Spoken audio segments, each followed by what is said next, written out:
हमारी vibes match करती है। मैंने अभी कहा ना, मैंने मेहनत करके आई ना मैं, तो एक्चुअली खेसारी सर खुद मेहनती है ना, तो इसके लिए उन्हें मेहनती लोग ही पसंद। अगर 10 चैनल उनको गाली देने बैठा है ना, तो भी सोचे वो 10 चैनल वाले बच्चे हो, आप लोग का घर भी उन्हीं को गाली दे के बन रहा है। सोचो।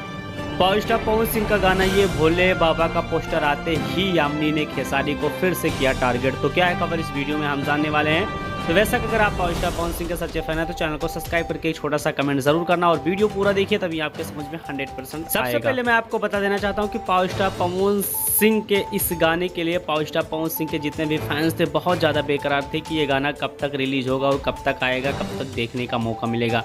तो वैसा का है कि पावर स्टार पवन सिंह के गाने का पोस्टर आउट कर दिया गया, लेकिन इसमें कोई डेट नहीं दिया गया। सबसे इंपॉर्टेंट बात है कि इस गाने में फीमेल सिंगर नहीं, पावर स्टार पवन सिंह ने खुद ही पुराने अंदाज में इस गाने को गाया, तो जाहिर सी बात है कि गाना 100% हिट होने वाला है।